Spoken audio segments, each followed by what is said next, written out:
जी है चंद सांसें या नबी तशरीफ ले आओ कि रस्ता तक रही है आपका बीमार की चौखट। वाह वाह जिंदाबाद। भाई माहौल बनाइए, अच्छी बातें किया करो, ये जल्द से सवाब के लिए किया करो। बस मैं अर्ज करने लगा था, मैं कहां से कहां पहुंच गया, कहां खोले हैं गेसू यार ने, खुशबू कहां तक है। मैं कह रहा था अपना इश्क हम देखें और गौसे पाक का इश्क देखें। अल्लाह अकबर, सरकार गौसे पाक। आप ना आप हर 11 तारीख की शाम में, 11 तारीख की शाम से आप लंगर शुरू करते थे ना, तो वो 12 की शाम तक चलता था। क्यों? इस दिन हुजूर तशरीफ लाए थे। बोलो सुभान अल्लाह। मुझे मालूम है 2 बज चुके हैं, आप थक चुके हैं, मगर ऐसे भी नहीं हो आप, मुझे आपके चेहरे दिख रहे हैं माशाल्लाह। भी ऐसा लग रहा अभी आके बैठे, कुछ खा पी के आए ना हैं। देखिए कोई अपनी जगह से ना उठे, ये कमेटी वालों की जिम्मेदारी है, ठीक है? अपनी जगह पर बिल्कुल बैठे रहेंगे। गौर करें मेरी बात, गौर करें मेरी बात पे। हाँ, मेरी बात पर तवज्जो करें। मैं अर्ज क्या कर रहा था आपसे, खा के आए ना कुछ हैं, थोड़ा बहुत सहारा है। अगर सहारा है तो जरा उस सहारे का इस्तेमाल करके जरा बोलें सुभान अल्लाह। करवट वाले को देख लीजिए कौन खा के नहीं आया, भी अंदाजा हो जाएगा। और जोर से, हाँ इतनी जोर से ना बोले कहीं किसी का इंतकाल ना हो।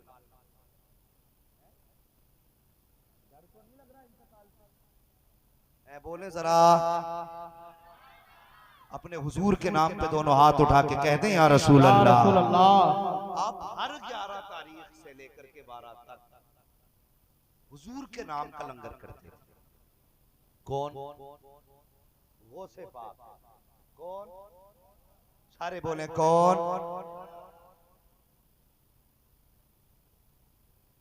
कमेटी वाले हो क्या? वो कह रहे पुलिस आ गई, बस जरा बात सुने आप मेरी, बोल दें जरा या रसूल अल्लाह। आप हर 12 तारीख 11 तारीख को लंगर करते थे और आपकी सखावत का आलम ये होता था, आपकी सखावत का आलम ये होता था कि जो भी होता था सुबह को आता था तो शाम तक खत्म हो जाया करता था। इतना खर्च करते थे आप। लेकिन एक दिन ऐसा हुआ ना, सुने बहुत तवज्जो से, बहुत बड़ी बात बताने लगा हूं। एक दिन ऐसा हुआ, आ गई 11 तारीख, लेकिन गौसे पाक के पास उस दिन कुछ नहीं था। 11 तारीख आई, गौसे पाक के पास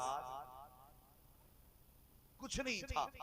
जब कुछ नहीं था ना, तो आपको ख्याल आया काश आज मेरे पास पैसे होते, मेरे पास दौलत होती, तो हर बार की तरह मैं इस बार भी हुजूर के नाम का लंगर करता। हर बार की तरह इस बार भी हुजूर के नाम का लंगर करता। ये आपके दिल में ख्याल आया। जब कुछ नहीं था ना, तो आपने क्या काम किया?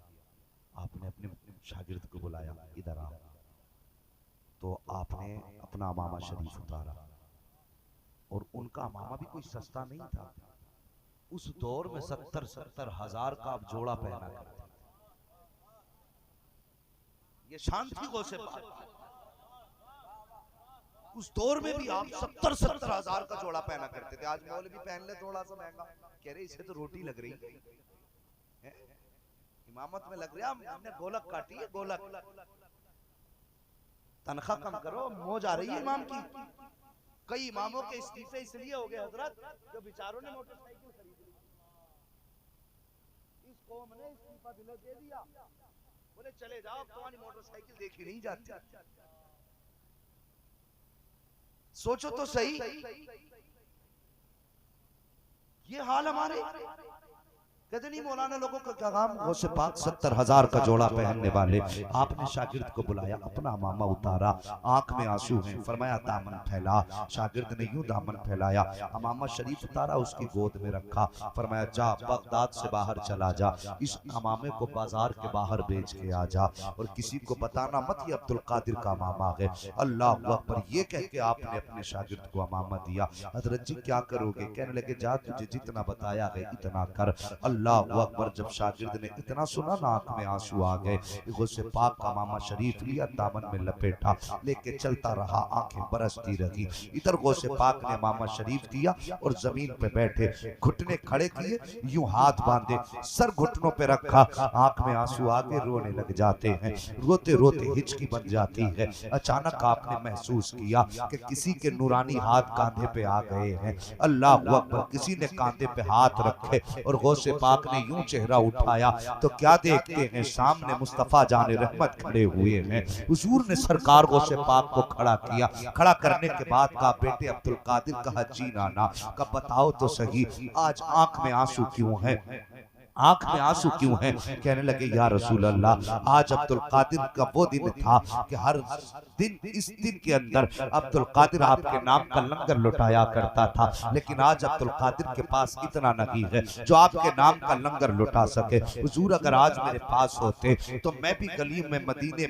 आपके नाम का लंगर तकसीम करता। अगर आज मेरे पास कुछ होता तो आज गलियों में चर्चे होते, आज गलियों में आपकी बातें होती। या रसूल अल्लाह, आज कुछ भी नहीं है, इसलिए आंख में आंसू आ गए। मेरे हुजूर कहते हैं अब्दुल कादिर अमामे का क्या हुआ? कहते या रसूल अल्लाह, मैंने अपना अमामा बेचने के लिए दे दिया है, इतना सुनना था। आका फरमाते अब्दुल कादिर किस लिए? कहते या रसूल अल्लाह, 12 तारीख आ गई है लेकिन आज तकसीम करने के लिए कुछ न था, ये तारीख खाली चली जाए अब्दुल कादिर को गवारा नहीं था। मेरे आका फरमाते हैं अब्दुल कादिर अमामा ना बेचते, 12वीं को फिर भी आनी थी, फिर तकसीम कर देते। अल्लाह अकबर, गौसे पाक ने कहा था या रसूल अल्लाह, 12वीं तारीख खाली चली जाए अब्दुल कादिर को गवारा नहीं है, अमामा बिक जाए ये अब्दुल कादिर को गवारा है।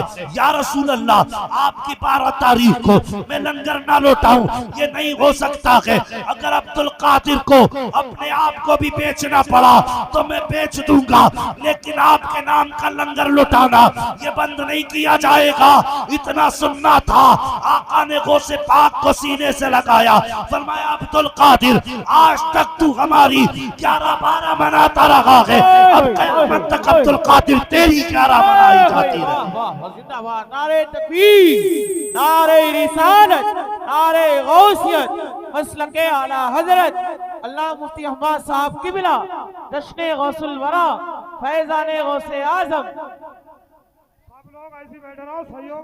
सैयद साहब तशरीफ ला रहे हैं। सारे लोग अपनी अपनी जगह पे अदब से खड़े हो जाएं, अपनी अपनी जगह अदब से खड़े हो जाएं। तशरीफ रखें, जो लोग खड़े हैं बैठ जाइए, अल्लाह सलामत रखे। मैं कमेटी की जानिब से और पूरी बस्ती की जानिब से, हराने वाले की जानिब से, बुलाने वाले की जानिब से हजरत का तहे दिल से हम सब इस्तकबाल करते हैं, वेलकम करते हैं, हजरत को खुशामदीद कहते हैं।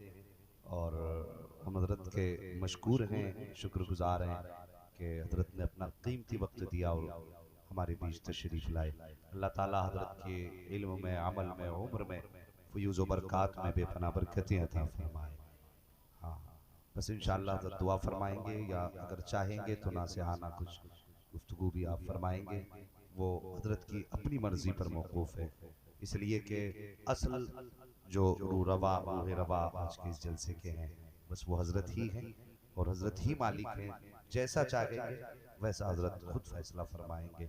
आप हजरत खैरियत से?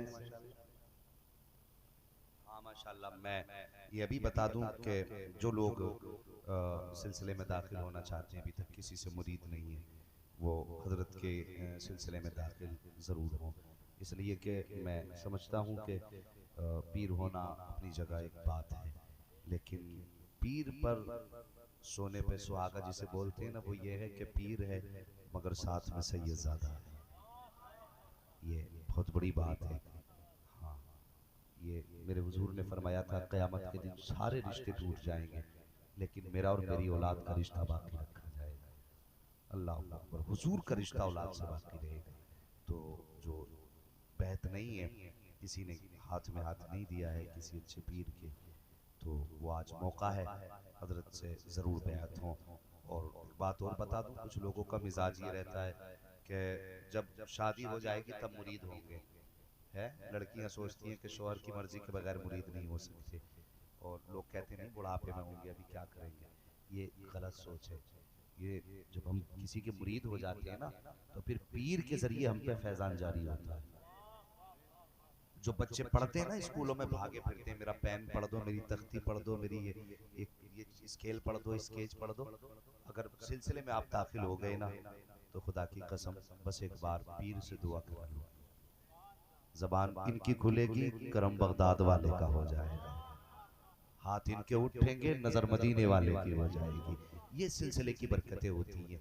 वो इसके लिए कोई उम्र मुकर्रर नहीं है कि साहब बुढ़ापे में जाके मुरीद हो। मुफ्ती आजम हिंद अलैहि रहमत व रिजवान तब मुरीद कराया गया जब आप पैदा हुए थे, उसी वक्त मुरीद कर दिए गए थे, हैं।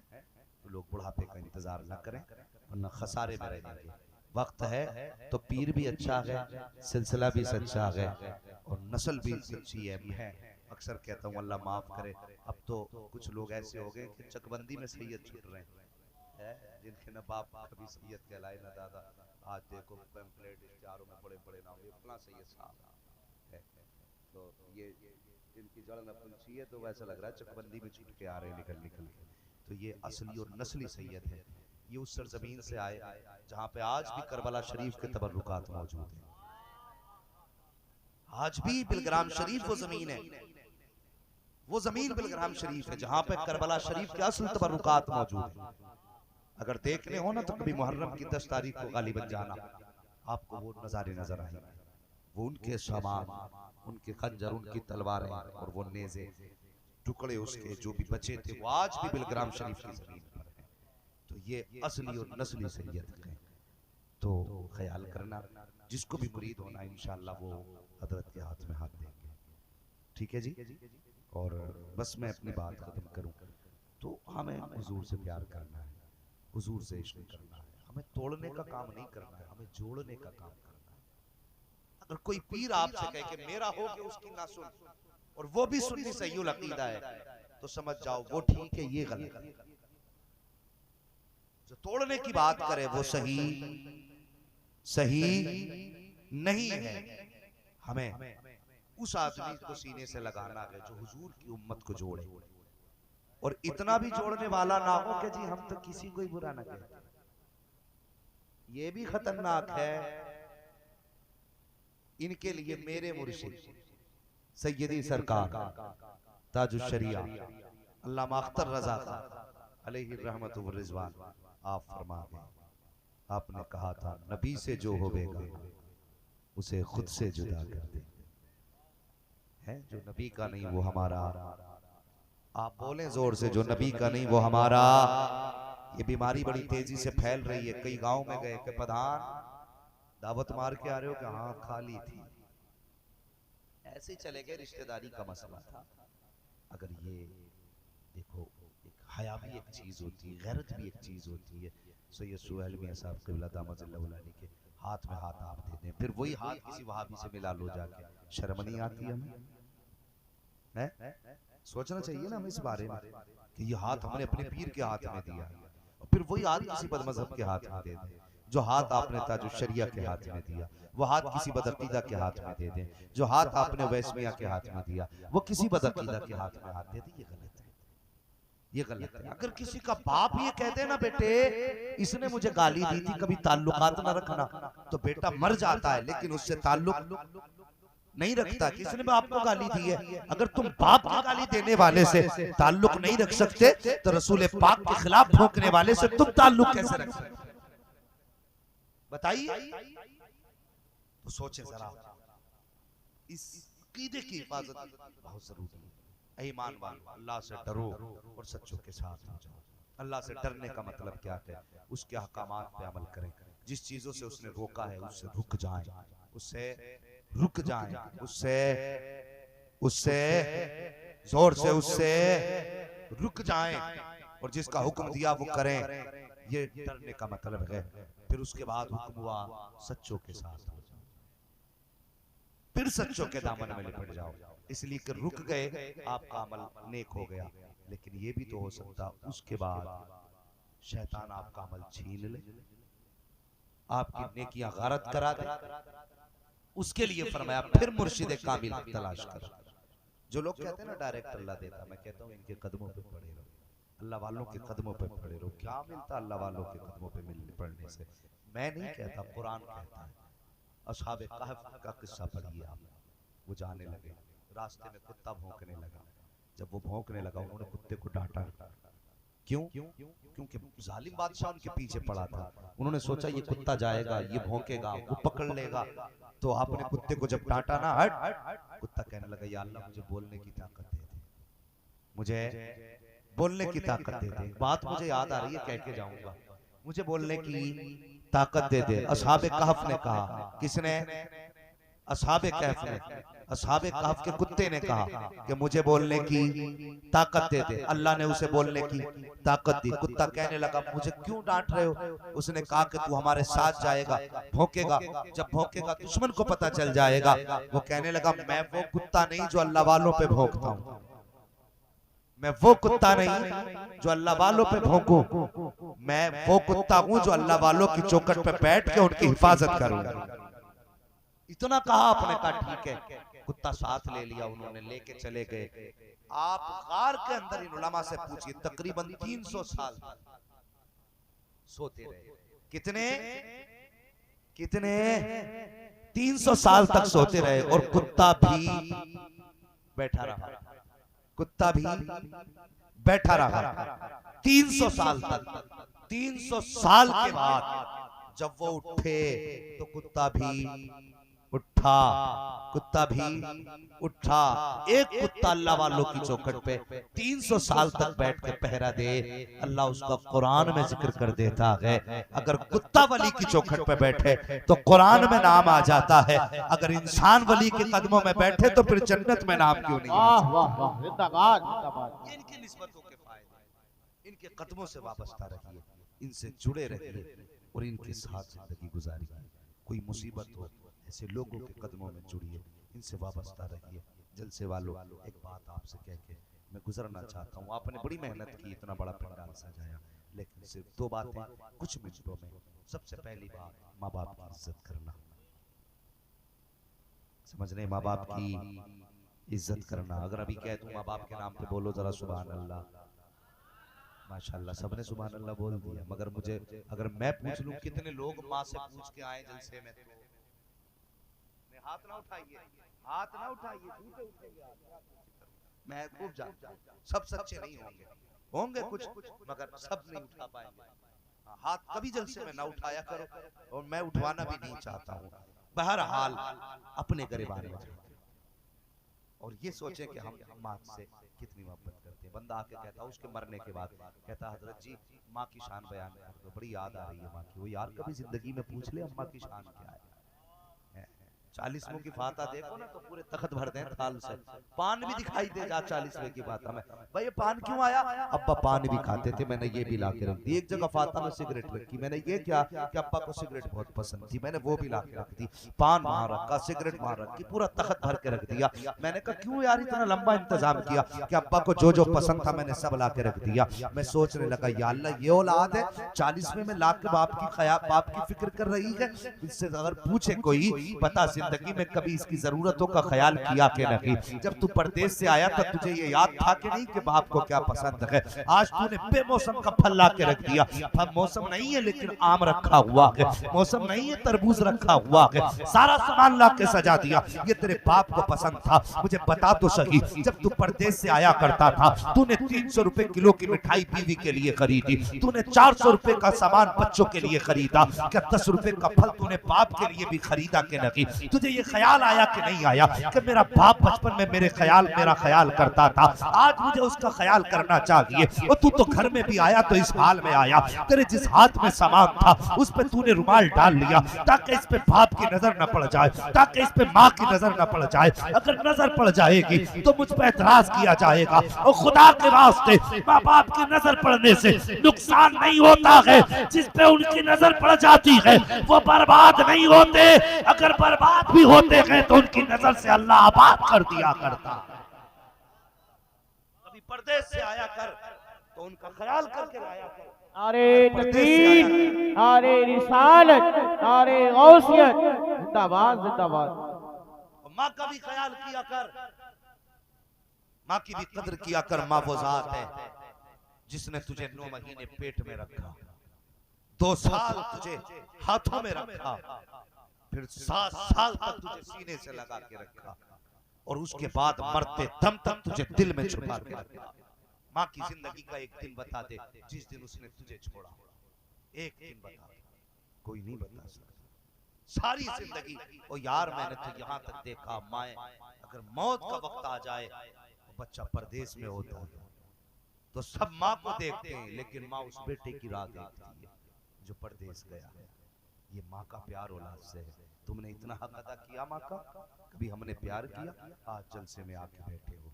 कभी माँ को सताना मत, माँ को रुलाना मत, कभी उसे ताना मत देना।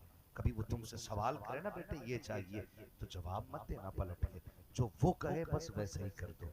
अगर तुम्हें लगता है कि इसको पैसे देने से कमी आएगी ना, कभी माँ पे लुटाने से कमी नहीं आती है, बल्कि बरकतें अता हुआ करती हैं, बरकतें होती। मेरे हुजूर ने फरमाया तुम अगर ये समझते हो कि रिस्क तुम्हारी मेहनत से उतरता है तो ये सोच गलत है, बल्कि जो रिस्क तुम्हारे घरों में उतरता है ना ये तुम्हारी वजह से नहीं, तुम्हारे कमजोरों के नसीब से उतरा करता है। और कमजोर से मुराद वो नहीं जो छोटे होते हैं, कमजोर से मुराद सिर्फ वो नहीं जो बीमार होते हैं, कमजोर से मुराद वो शख्स होता है जो खुद नहीं कमा सकता है, अल्लाह उसके नसीब से तुम्हें देता है। तुम बूढ़े बाप की चारपाई उठा के बाहर डालो, फिर कहो मौलवी साहब बरकत नहीं हो रही है, माँ को अलग डाल दो, फिर कहो मौलवी साहब बरकत नहीं हो रही है। और अल्लाह अकबर जाके देखो, कितने गांव में जाके देखना माँ बाप आज भी छप्पर में पड़े होंगे और ऐसे लिहाफ उसके उनके ऊपर होते हैं कि अगर चेहरे पे डाल लो दिन में तो लगता बादल होने लगे हैं जिसमें रोशनी छन के गिरे। ऐसा लिहाफ उनके हिस्से में आया जहां से हवा छट छट के आए, ऐसा बिस्तर उनके हिस्से में आया जहां पे हवा नहीं थमती,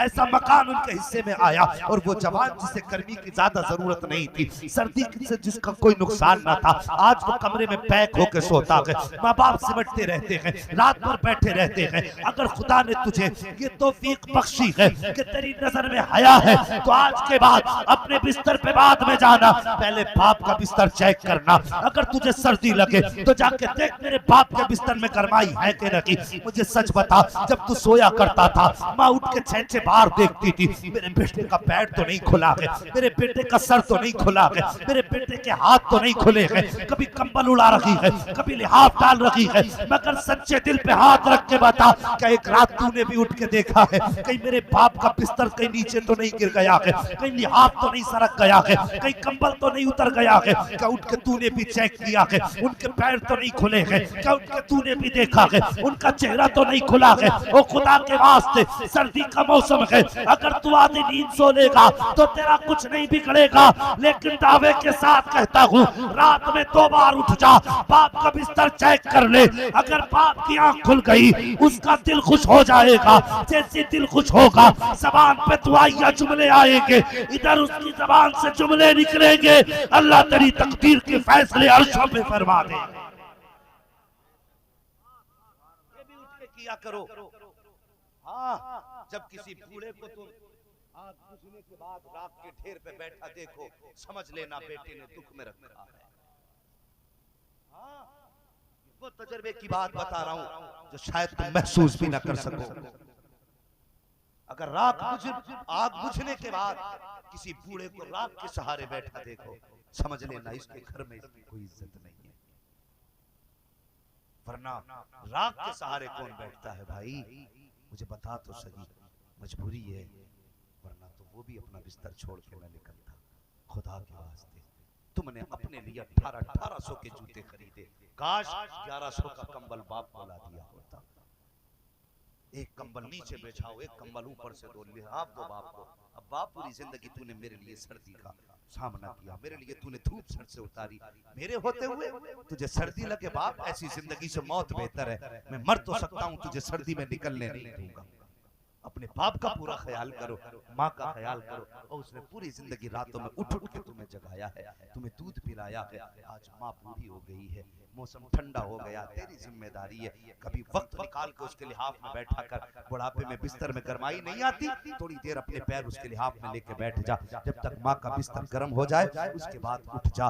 कम से कम माँ बाप के बिस्तरों का भी ख्याल किया करो, इनकी गरमाई का ख्याल किया करो, इनके लिए इंतजाम करो। अगर तुम बेटे हो ना, मैं कहता हूँ सुनो, तुमने हजार हजार शुअरा पे लुटाए, हजार हजार रुपए खुतबा पे लुटाए, ये ठीक है अपनी जगह, लेकिन मुझे जरा सच्ची बता, क्या कभी खड़े होकर बाप से तूने ये कहा अब्बा जी आज तुम बैठो मैं तुम पे पैसा लुटाऊंगा, मुझे तुम्हारी जवानी की मेहनतें याद आ रही है, वो बचपन का प्यार याद आ रहा है, मुझे वो दिन याद आ रहा है जिस दिन मैंने कहा था बाबा मुझे मेला देखने जाना है, तो तुम्हारे पास गाड़ी नहीं थी, तुमने मुझे अपने कांधे पे बैठाया था। आज बेटा बाप को 4 पहिया गाड़ी में बैठाने तैयार नहीं, लेकिन इसी बाप ने तुझे, तू बचपन में था छोटा था तो तुझे 6-6 किलोमीटर कांधे पे बैठा के सफर कराया है, फिर भी कहता मुझे बाप की सूरत अच्छी नहीं लगती, शर्म नहीं आती, फूट नहीं जाती तेरी आंख, जिस आंख से तुझे बाप का चेहरा अच्छा नहीं लगता, कैसे कह देता है बेहया मुझे बाप का चेहरा अच्छा नहीं लगता है, तुझे शर्म क्यों नहीं आती है? और तूने एक दिन कह दिया था अब्बा मुझे जूते चाहिए,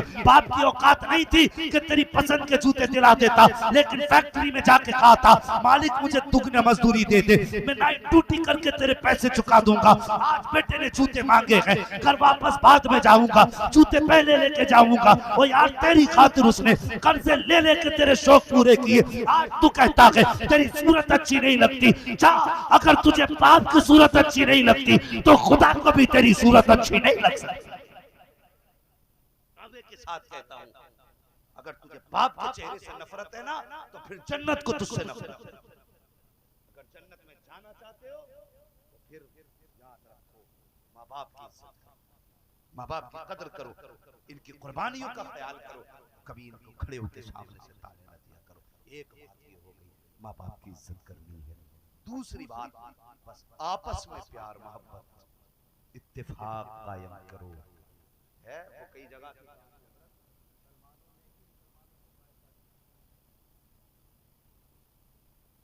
ये कई जगह की कहानी है? शर्म करो यार, हम तो एक दूसरे के लिए मर मिटने वाले लोग थे, हमारे रिश्ते खून से ज्यादा कलमे के मजबूत थे। अगर कलमा पढ़ने वाला हब्स का रहने वाला बिलाल था तो अबू बकर के सीने से लगा रहता था। ये रिश्ते कलमे के मजबूत थे। आज इस उम्मत को हुआ क्या है?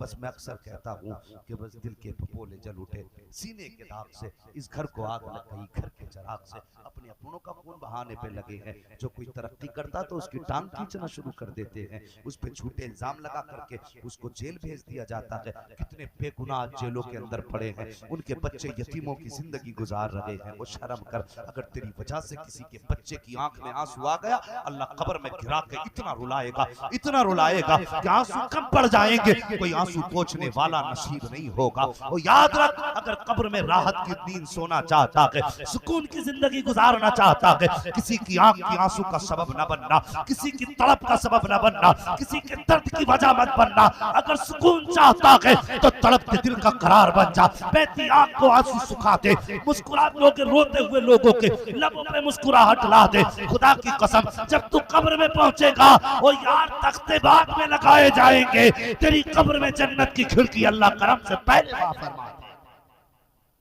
बेहतर करो हालात, एक दूसरे के पीछे न पड़ो बस, वरना सच्चाई तो ये है कि मैं वो चिराग था जो आधियों में जलता रहा, मेरे ही घर की हवा ने बुझा दिया है मुझे, हमें तो अपने ही तबाह करने पे लगे हैं। खुदा के वास्ते अब भी हो, एक हो जाओ, एक हो जाओ, एक हो जाओ। इसी में भलाई है, इसी में खैर है, इसी में बका है। अगर तुम इसी तरह लड़ते रहे तो वो जो कहा था डॉक्टर इकबाल ने, मुत्तफिक मुत्तहिद होगे तो कहलाओगे गाजी, वरना मुख्तलिफ होगे तो किस्तों में सफाया होगा।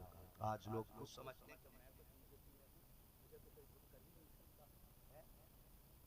याद रखो, पहले अपनी तबाही की नजारे पड़े ही नहीं है, कभी कभी गए नहीं बदल के पता क्या होगा। जब पहले कौमें काटी गई ना, मुस्लिम जब भी नुकसान हुआ उनको दो किस्तों में पहले बांटा गया।